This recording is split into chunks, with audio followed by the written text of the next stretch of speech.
Hugues. Papy Larage, bonjour Papy Larage, chef Sioux. Macron m'a pris tous mes Sioux et c'est une Cheyenne de vie. Ça fait 1 an que ça dure, mais ça va durer encore longtemps. Alors justement, qu'est-ce que vous attendez encore pas du mouvement, mais des manifestations? Mon frère, le bébé gilet jaune, il a qu'1 an, comme un bébé. Un bébé de 1 an, ça marche. Après, ça commence à parler, après, ça commence à courir. Ça sera long, mais on va y arriver. Force et courage, honneur et respect, nous sommes là. On est là, on te surveille, on te protège. Merci beaucoup. Alors bonjour. Bonjour. Alors aujourd'hui, ça fait 1 an que les Gilets jaunes manifestent tous les samedis. Est-ce que c'est votre première manifestation aujourd'hui? Alors non, ça fait bien, je dirais la trentaine. Ouais, enfin j'en ai fait quasiment plus de 30. Non, même, non, je dirais pas, ouais, non, entre 20 et 30. Enfin, voilà, en fonction de... Après, j'habite pas sur Paris, mais j'ai fait mes études à Paris. Donc du coup, au début, j'ai commencé à Paris, puis j'en ai fait un petit peu sur Lyon. Et voilà, c'était entre les deux. Et pourquoi est-ce que vous avez commencé à manifester au début? Est-ce que vos motivations sont toujours les mêmes? Alors moi j'ai commencé à manifester en fait le 3 décembre, le jour où ils ont attaqué l'Arc de Triomphe. Et puis en fait je venais plus comme observatrice, c'était plus comme voilà qui sont ces gilets jaunes, qu'est-ce qu'ils revendiquent. Et en fait on se retrouve dans tout parce que c'est vraiment... c'est la lutte contre le capitalisme, mais à la fois ce qui est intéressant c'est qu'il y a beaucoup de revendications qui sont différentes, qui ne sont pas propres à... Ah merde. On continuera tout à l'heure. On est là, même si Macron ne veut pas, nous on est là. Pour le bien de travailler, et pour se lever. Même si Macron ne veut pas, nous on est là. Ce qui est intéressant avec les Gilets jaunes, c'est que c'est vraiment un mouvement qui à la fois qui lutte contre le capitalisme, mais aussi c'est un mouvement qui appartient à chaque personne. Donc chaque revendication va vraiment être liée à une personne. Par exemple, il y a des gens, moi j'habite en ville, donc j'ai moins ce souci, j'ai moins le souci de remplir mon frigo, de ne pas avoir l'argent. Donc j'ai moins ce souci là, mais vraiment ce qui est intéressant c'est que moi je lutte contre le capitalisme, contre le libéralisme, contre toute cette enfin, le fait de supprimer les services publics, de donner toujours plus aux riches. Et on voit qu'on s'individualise tellement de plus en plus que chacun en fait notre cause est tellement individualisée que au final on a tous le même, on va dire l'origine même c'est voilà, le capitalisme. Et c'est pour ça que je lutte aujourd'hui en tant que gilet jaune parce que c'est aussi un moyen de se rencontrer. J'ai toujours vécu en ville, dans les campagnes, je suis jamais allé dans les campagnes, faut qu'on fasse gaffe. Et en fait on se connaît pas, on se connaît même pas les uns les autres. Et c'est ça moi que j'aime, c'est rencontrer les gens, c'est voir, c'est vraiment, c'est une culture en fait, c'est vraiment, on voit la France. Mais c'est même pas la France profonde, c'est toute la France. Et c'est ça que j'aime dans les Gilets jaunes, c'est vraiment une certaine manière de se rencontrer qui est dans la lutte, et c'est souvent dans la lutte qu'on gagne, donc c'est pour ça, voilà. Okay, ben merci beaucoup pour votre témoignage. Merci.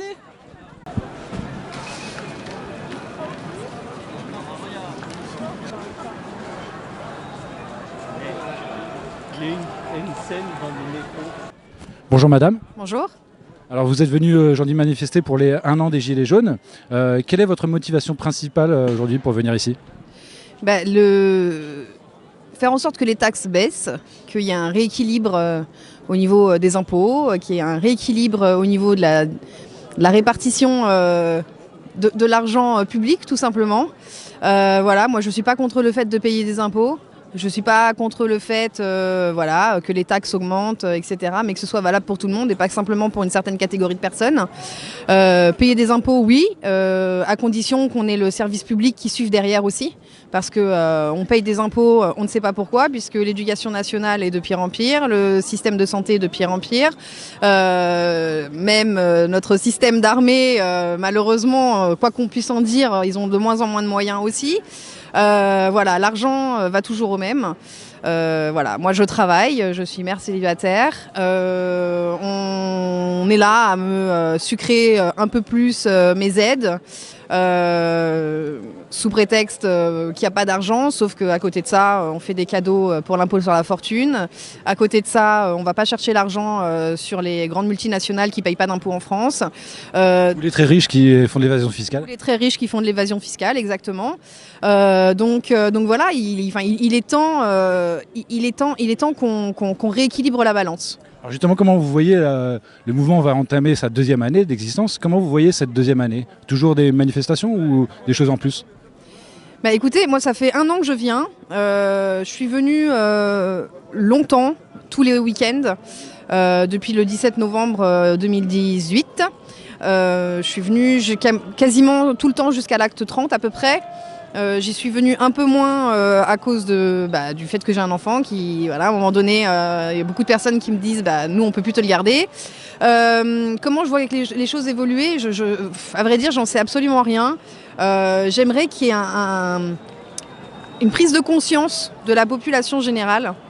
J'aimerais que tous ceux qui pensaient que le mouvement des Gilets jaunes était juste un caprice du peuple, était juste un caprice des pauvres, était juste un caprice des chômeurs et de tous ceux qui veulent simplement de l'argent sans rien foutre, commencent à se rendre compte en fait qu'on n'est pas des chômeurs, en tout cas pas que, et que quand bien même on soit chômeur, le chômage c'est quand même une cotisation qu'on nous prend tous les mois sur notre salaire, hein, donc c'est un dû quand même, c'est quelque chose qu'on paye.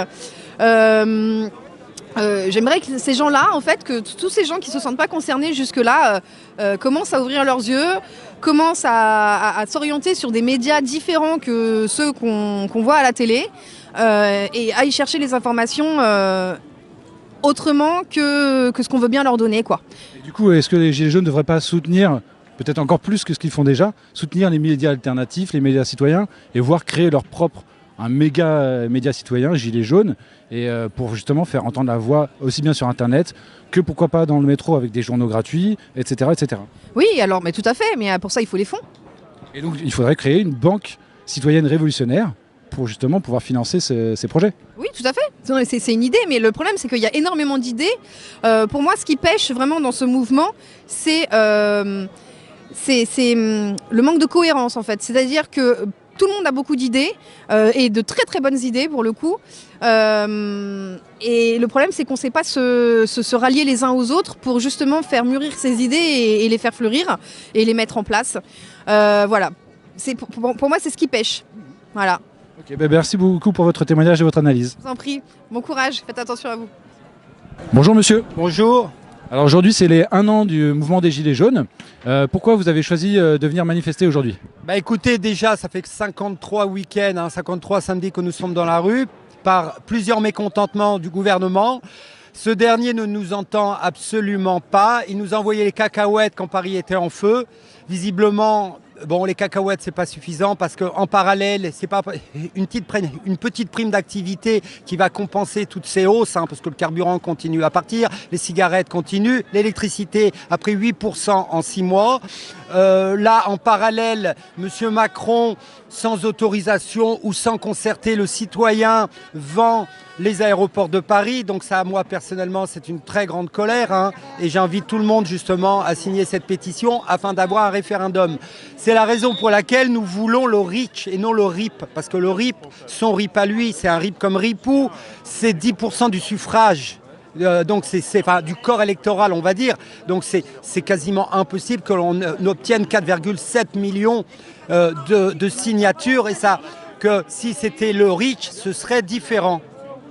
Alors qu'est-ce que vous attendez de la suite du mouvement, puisqu'il entre maintenant dans sa deuxième année d'existence, et c'est vrai que pour l'instant, à part les manifestations, malheureusement, j'ai envie de dire, il n'a pas produit grand-chose. Mais on peut parvenir à obtenir énormément de choses, mais on a besoin de monde. Le pacifisme n'est pas un échec. Vous voyez, franchement, je n'ai pas une tête de casseur, je suis tout en jaune depuis ce matin, absolument.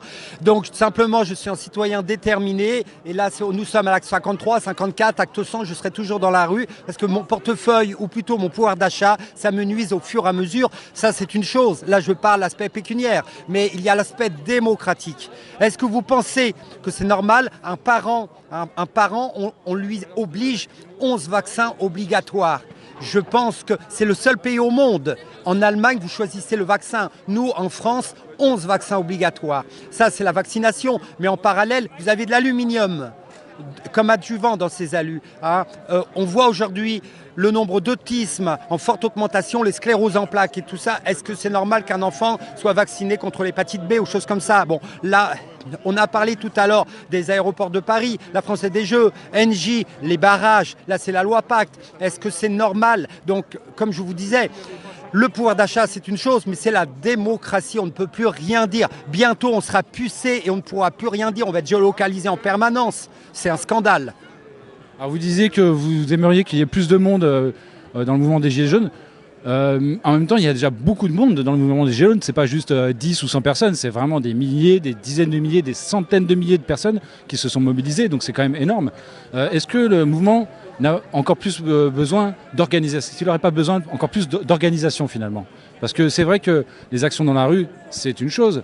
Mais je pense que, moi, à titre d'observateur, que dans la rue, les Gilets jaunes ne sont pas forcément dans un lieu où ils sont en force. C'est-à-dire que c'est quand même le pouvoir qui maîtrise plus la rue, c'est bizarre ce que je dis, que les citoyens, et que les citoyens feraient mieux de préparer la révolution dans des lieux privés.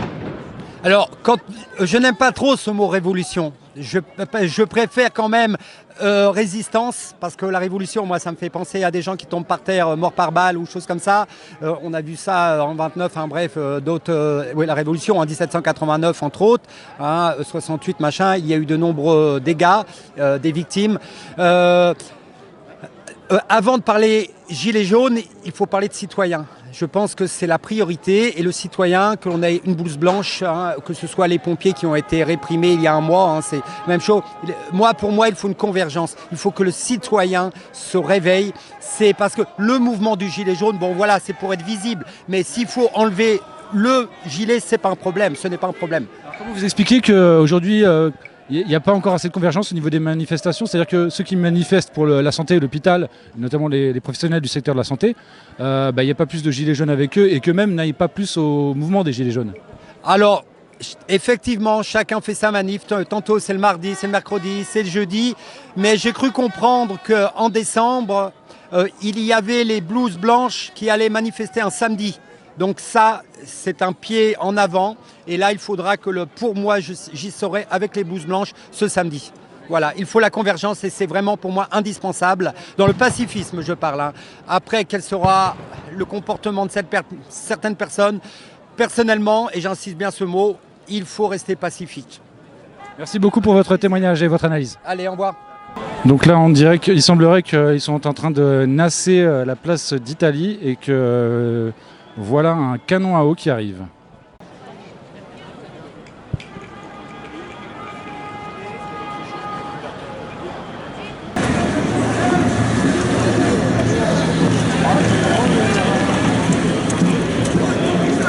Non mais c'est bon, ça y est.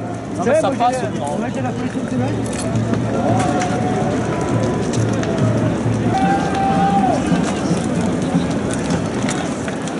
Ah voilà.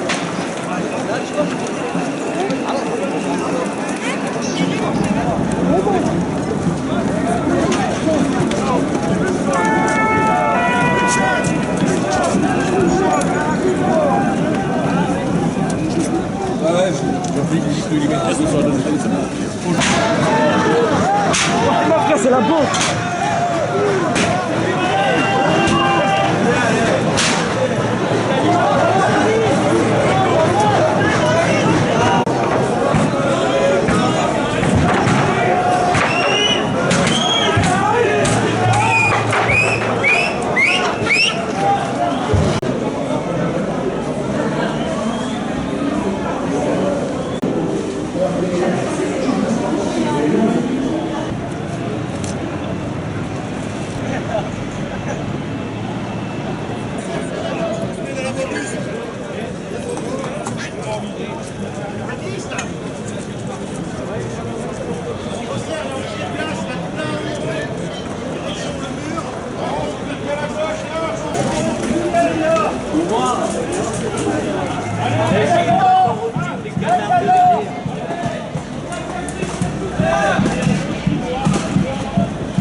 Pas de moyens, range la grenade pour l'instant. S'il vous plaît, restez derrière, ça travaille ici. Allez. Ça travaille. Les gars, personne dans le dispo.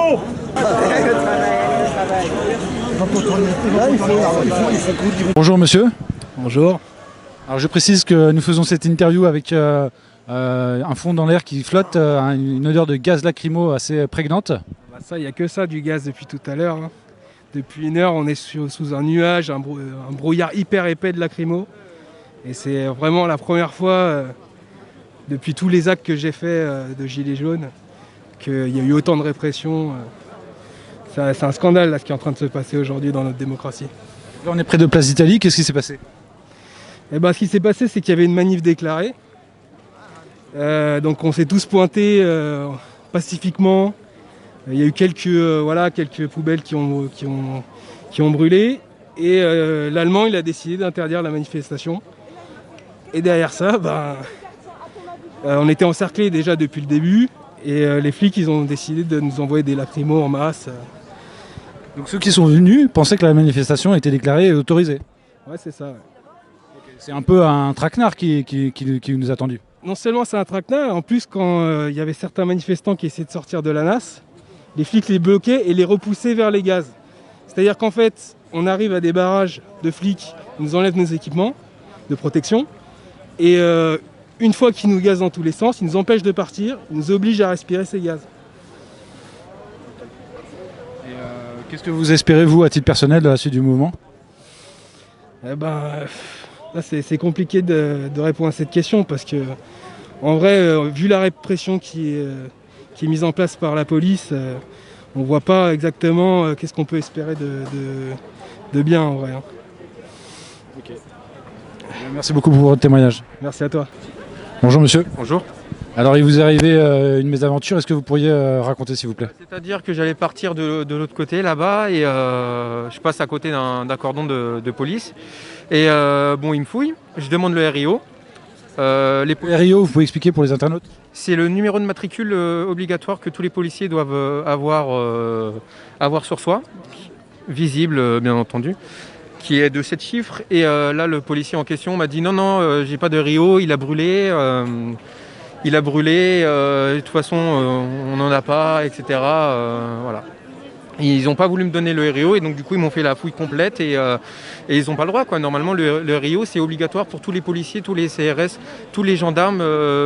Voilà, c'est pour ça qu'il y a autant de difficultés de la police, des polices pour interpeller les flics parce que t'as pas de numéro de matricule donc du coup ils sont intraçables et donc du coup ils sont toujours là en liberté à courir, à faire des trucs qu'ils n'ont pas le droit. Tout à l'heure, ils ont lancé des grenades de décerclement en l'air, alors que normalement, tu dois les rouler au sol pour pas avoir de blessés. Donc, vous avez été témoin de ça? Oui, j'ai été témoin, oui, totalement.